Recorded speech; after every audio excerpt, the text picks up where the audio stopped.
Good afternoon po sa inyong lahat. We thank the Lord for gathering us on the solemnity of Saints Peter and Paul. I have to admit that at one point I was wondering why the church has to give a particular day to celebrate these two great apostles, Saints Peter and Paul, because Saint Peter has already a feast day every February, if I'm not mistaken, February 22, as the chair of Saint Peter. And January 25, the conversion of Saint Paul.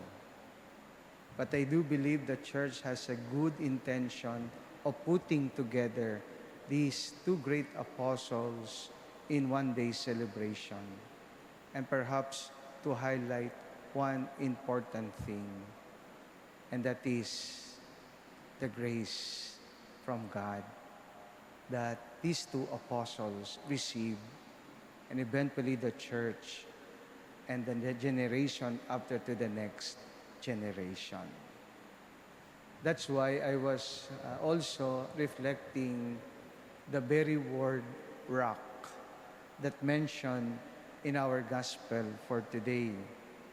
If you use the word rock as a noun, it connotes solidarity and stability.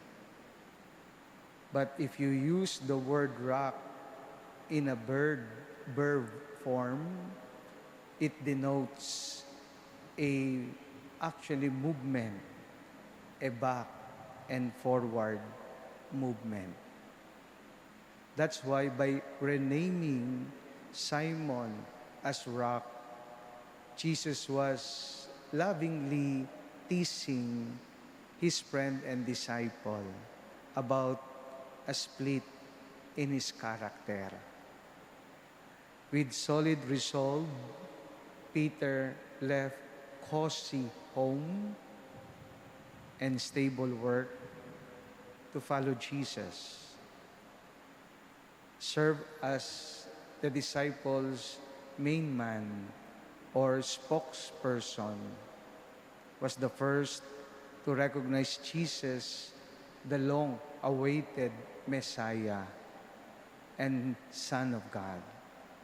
Yet, he dissuaded Jesus from bearing the cross of his mission to its bitter end, so that Jesus silenced him as Satan.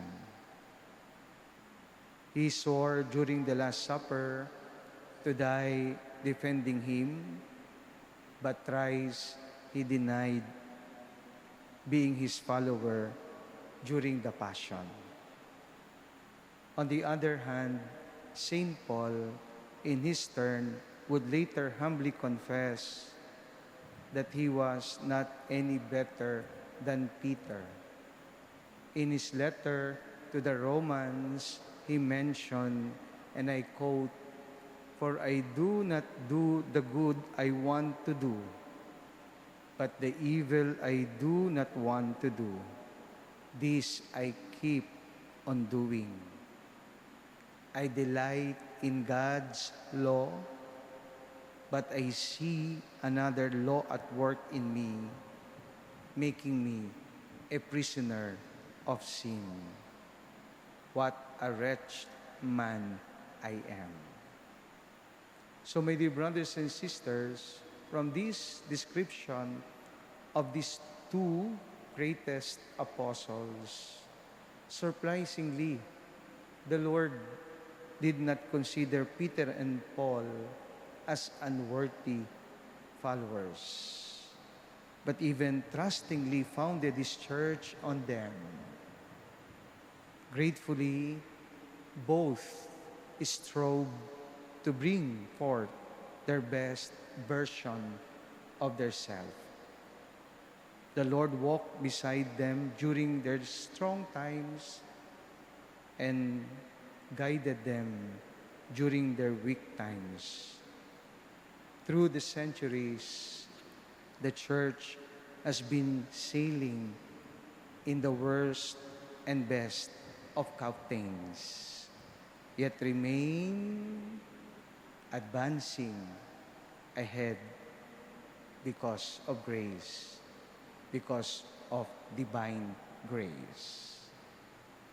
So, my dear brothers and sisters, on this feast day of Saints Peter and Paul, let us gratefully acknowledge the risen Christ having chosen the rocky persons that we are to build and spread His church.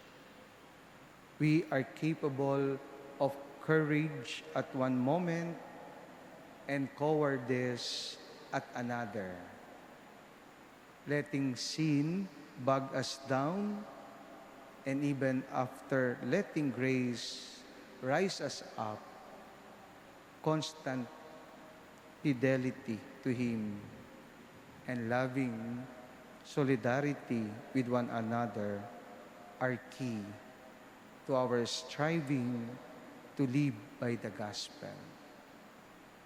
Jesus never intended the church to be an exclusive club of saints, but an all-inclusive school of sinners. And let us not forget, it's because of the grace that God has continually showering us, especially the church that He founded and built on the foundation of rocky persons, the two greatest apostles, Saint Peter and Paul.